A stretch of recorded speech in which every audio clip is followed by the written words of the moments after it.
Hello and greetings everybody, and welcome here to Prog Monster. My name is Murph. I am the host of this show, a show dedicated to progressive rock and other forms of rock music. So we're back here to do the show that we do every Sunday at noon, which is this week. So what this week is it's basically just a show that kind of details what's going to be on the channel for the week. Maybe it might detail a little bit into the future weeks and future months ahead. And on occasion, I do talk about something that happened in the past, if it's relevant to going forward, I guess is the best way to put it. So this week we have a fair number of episodes to do. We're doing 8, well, there's actually going to be 9 shows as I've changed it up, a couple things up just slightly. And then there'll also be this series which will start on, I believe it's Wednesday. I think it's Wednesday, yeah. So first we'll talk about the shows that go on. So normally what I do is I just give them blow by blow as we go along. So the first show, of course, is this one, which details everything that we're going to be talking about. So the next show up is called Ben's Album Challenge. This show actually alternates with the Great Album Challenge, which Ben does both of. So what he does is for the Great Album Challenge, he usually picks 10 albums, and then those 10 albums I listen to, and then I rank them according to how I like them. So they're his 10 favorite that I rank according to how I like them. That's a good way of looking at it. Ben's Album Challenge is the one we're doing this week. So generally, the show's been now, I think it's in over a year it's been doing it. I really quite like this show because it forces me to listen to stuff that is outside of my box, really, to put it. It's not in my wheel well, or whatever you want to call it, or I don't know anything about it, I haven't heard it before. So Ben generally gives me a band and an album that I haven't heard before and gets me to listen to it. And then I usually, kind of review the album, but at the same time I pick out my favorite track on the album. And so that's normally what we do. So for this week we're doing a band called Zebra, and the album is No Telling Lies. I have not heard of these guys before or heard anything of this album. I haven't listened to it yet. I will be listening to it as soon as we're done here to get on with the show. Sometimes if I have time during the week, I may listen to stuff he gives me a couple of times. In the beginning, I did that a lot. I would do 3 or 4 because I didn't have as much going on. Listens to it before I actually gave it critique. It's not as easy to do now with so many things going on, but I generally sit and listen to the album and then talk about what I heard, what I liked, what I didn't like, and then I usually pick a favorite song on the album as well. So for this week it's Zebra's No Telling Lies. The next show that's coming up during the week is my Monday night classic look back at Monday night's look back at a classic rock album. I kind of tangled that up a bit. So this week I've picked an album that it's been in my playlist now for, I'm going to say about between 5 and 6 months, and it's only in the last month or so that wasn't as easy to penetrate as some of the stuff that I've listened to before on this band, but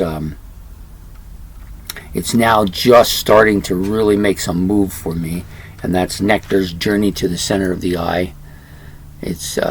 This is a kind of a heavier album too. It's not that much difference from Tab in the Ocean, except for there's more tracks on this one. I don't know how many tracks on here. There's quite a few though. And I think in this case it comes with a bonus CD on this particular CD that I have of the album. So we'll be reviewing this or be talking about this album on Monday night. Look back at a classic rock album. Nectar's Journey to the Center of the Eye. I don't know if you can see that. Okay, the next show that usually comes out is it's an alternate show. We alternate between metal and what's new. But I've decided to make a slight change here. So what's new will take over this spot and be out every week now. I've gotten to a point now where I'm really having some real move forward on this. At first I was having a hard time because I wasn't sure what I wanted to listen to, and didn't know if I wanted to do another review show the night after I just did another review show, and in this case there'll be 3 in a row. But they're all very different. Ben's Album Challenge is something I've never heard before. The classic one is based on stuff that I've heard plenty of, and then this one is very new. So the album I've chosen to do what's new for this week is the Pretenders' Relentless album, which just came out recently, and so we're going to do a review on that. As for metal will move to a different spot, which I'll get to as we get closer to that. The reason I decided to move that was to give more time to what's new, which I think is a show that I kind of like doing a lot more, and it's not as hard to do. So the next show up comes out on Wednesday night, which is traditional for it. It's been on the air since when I first started organizing my music into shows. This was one of the first ones to get its spot, and that's Favorites. And it's quite popular. This one tends to be the most popular show on the channel overall. And it's because we do a lot of different things. We don't just stick to one formula every time. I like to change it up and do stuff that interests me. So we having done the 2 Australian ones the last couple of weeks, which was good. They had a nice run there for the Australians. Now we're going to go back to a concept that I liked, that I did 1 episode for before. I'm going to continue with a second episode. This is called 5 More Albums That Lived Up to Their Reputation. I've picked out 5 more. There's quite a few more. The first time I did it, I thought, okay, I might have a hard time finding 5 albums that really lived up to that reputation. And now I'm finding there's a lot more, so I decided I would do a second episode for that, which will be on my Wednesday night favorites this week. So the next show up is called Forward Champion for most of you. This is a regular show. Not a super long show and not too deeply involved. We just basically talk about 2 albums, and you got to pick one that you think is the better of the 2 albums to move it along as the Forward Champion. Surprised me again so far with the AC/DC album leading at this point over Jethro Tull. I did not expect this to happen. You guys always surprise me. I never know what you're going to choose. And that's the beauty of the show. Like, I pick the albums thinking, oh, this is probably going to be a landslide, but I'll put it in there anyways. And then it turns out to be the opposite. So anyways, I've chosen an album that I've been listening to since it came out. So that would mean, well, that's like 36 years ago this album came out. Some people would say this is a pop metal album or a kind of glam rock album. I don't know what you want to call it. I think it's quite good, this album, and I think it might be their best album. It's the 87 Whitesnake album. This will be the challenger for the victor this week. So if they can knock whoever wins that battle between Jethro Tull's Stand Up and AC/DC's Highway to Hell, the winner of that will go on to face the 87 Whitesnake album. So I'm interested. To me, this probably doesn't have a lot of a chance, but you don't know, man. A lot of things have happened here. So that will be the challenge for Forward Champion this week. In addition, on that night, I moved it again. Okay, so in addition, so on the Friday night we do the Monster Hits, which is basically I take 10 big hits for any particular year, and I rank them according to how I like them. So I go through the list. I use the list on Wikipedia because they usually just list everything. They don't really tell you who did what. But you got to be careful with them because sometimes they list things for the year that actually were released in a different year. So I always check that. That's the one thing I do now. I check to see if that song was released in that year, and if it is, then I put it on the list to be reviewed. Then I do is I make my list of all the songs that I kind of like that were big hits that year, and then I narrow it down to my 10 favorite for the year. So that's what we do for Monster Hits. This week we're going to be doing the year 1986. So for some of you who've been watching the show, you know the last 3 or 4 years, or the last 3 or 4 weeks, we've been going through the early 80s, like 82, 83, 84, 85. And each week I've kind of said, well, I keep thinking this is going to be the jump off week where it's going to be tough for me to find stuff because I was kind of out of music by 1985 as far as my traditional sound. I had gone into stuff that was very different. And so 85, which was this week's or last week's, I guess last week's now,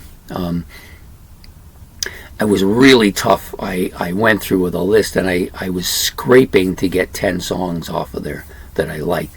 There was lots of big stuff, no doubt about it, same amount as always, but I had, when I first was going to put the list out, there was the 2 bottom songs I really didn't like, and I said, it's supposed to be favorites. It's supposed to be my 10 favorite Monster Hits. I don't even like these songs, so why are they on my list? So I went back through again, looked through some different sources. And I found a couple more songs that hadn't actually been mentioned, and I put them into the list, and then I rated it. So I'm curious to see what happens now, because we're moved in past that period of time into the 80s. I wonder if it gets better for me or worse. I don't know. I won't be able to tell you until I actually do the list. So this week on Monster Hits will be 1986. Okay, so metal has now moved to Friday night, late night Friday night, 11 o'clock releaseal. I decided to pick something to put out late in the evening, and metal seemed to be the darkest of those shows that I do, because heavy metal as a genre has got more of a dark element to it. I thought, we'll do that kind of scary late night monster thing on Friday nights, and so I'm going to move metal to Friday nights,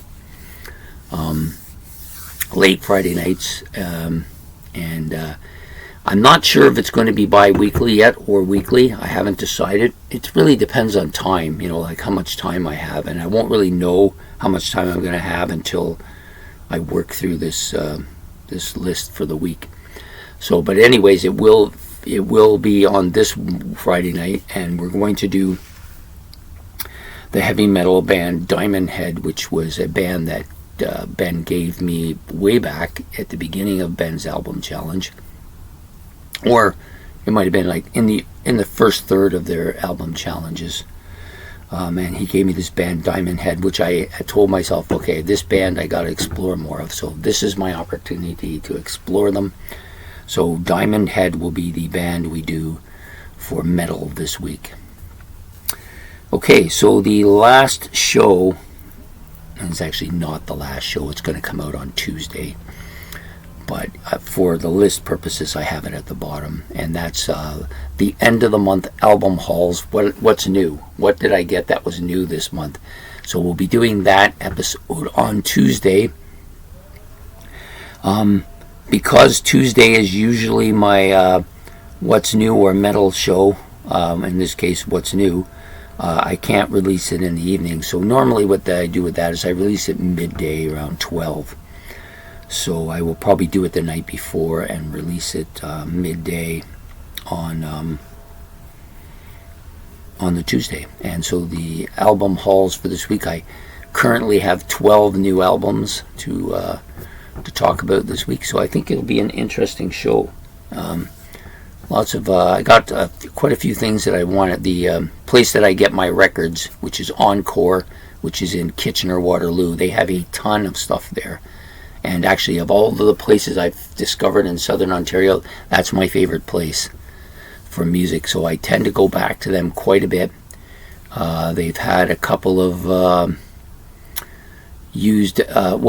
a couple of estates have come their way, and they bought up the albums from estates, which usually means there's a flood of stuff that I really like. And the guy said there's a ton of new progressive stuff here that we got. So I've been chomping at the bit, so to speak.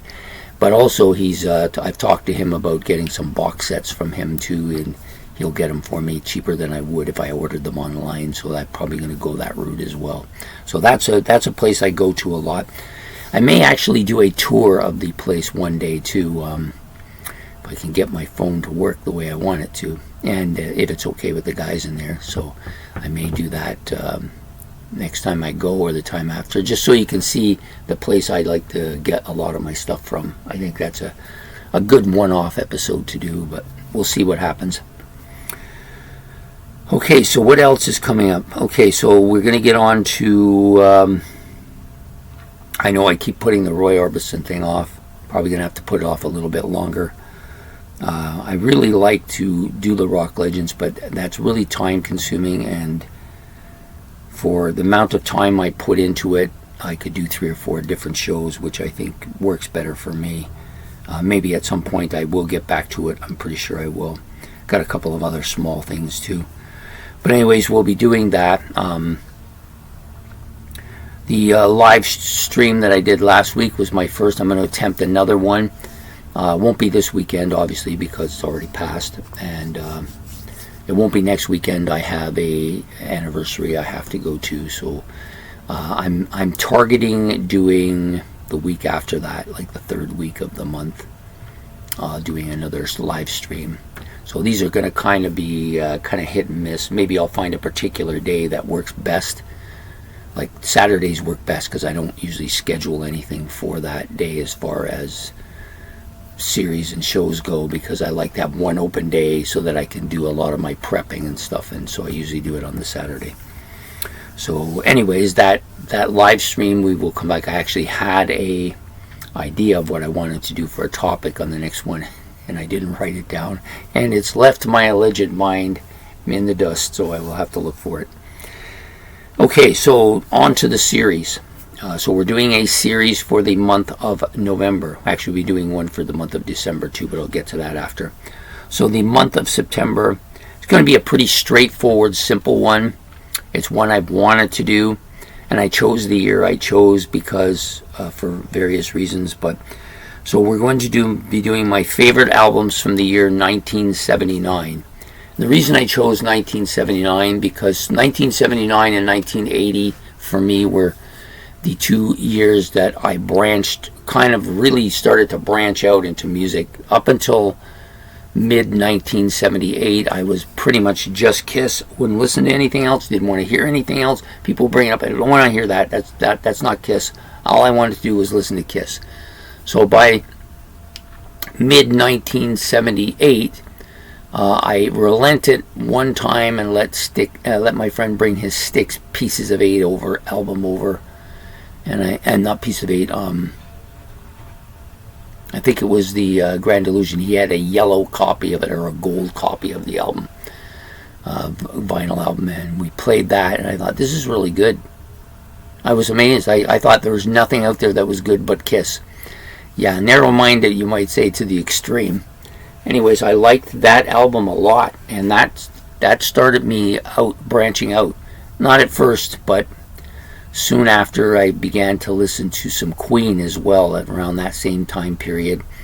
I think maybe in the early 79 was the News of the World album. I started to branch out into some other bands, Rush and Black Sabbath being notable, and a whole bunch of stuff that I would listen to on the radio that I never listened to before. I started doing that. That was the beginning of it. And then I started buying some of the albums from some of these bands that I was listening to on the radio, and some of them became very big bands for me eventually.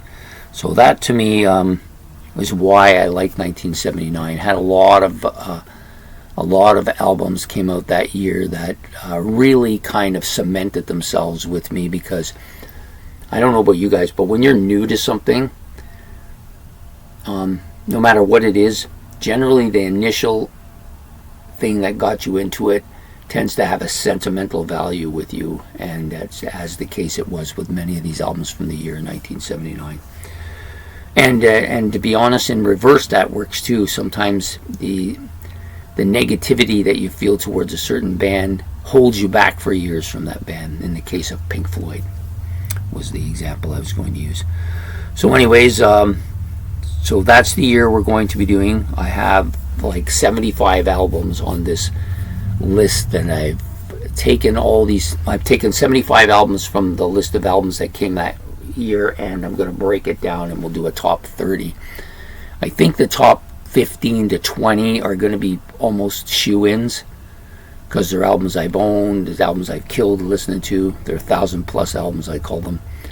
And then the next 10 are going to be between the remaining however many bands and albums I have to listen to. And I've listened to a lot of them already over the last little bit. Like I've been doing 5 a night pretty much, just listening to them and giving them a ranking, and then I'll go back through the rankings and then pick out 10 more to go on this list. So it's going to be a tough haul because there's going to be a lot of albums that just won't make it, but they deserve to be there anyway. So I'm going to have a fairly lengthy honorable mention too. So that's the series for the month of November. My 30 favorite albums from the month of November, and my favorite albums from the year 1979. The next series that will take place, it's already been set up. Me and Ben set this up a while ago. He gave me the bands and the battles. It's going to be the battles of the solo progressive rock artists. And in the case of some of these albums, it's really kind of stretching it to call them progressive, although the artists themselves are progressive. But we're going to put them in there anyways because we think they belong. He's given me 32. I've looked at the list. I've looked at the battles. Some of these battles are going to be epic, and some of them are going to be epic for not a good reason. But anyways, he's put some interesting battles together here, though. I will say that he does give thought. He gives a lot of thought to his what makes an interesting battle, and sometimes it's albums that are the same. Sometimes it's completely opposite ends of the spectrum, and really, yeah, it'll be interesting if nothing else. So that'll be the series for the month of the December month, the Christmas month, we'll call it. And then I may do a short reprieve in January. January is going to be a little bit of a different kind of month. I'm almost sure I won't be doing a series that month, as I have a couple more mini series as I may do. But I also want to restructure some of the shows we do and add a couple of new shows that I have ideas for that I've been thinking about. Maybe some of the older shows might just fade away and be replaced by a newer show, and you gotta do that sometimes.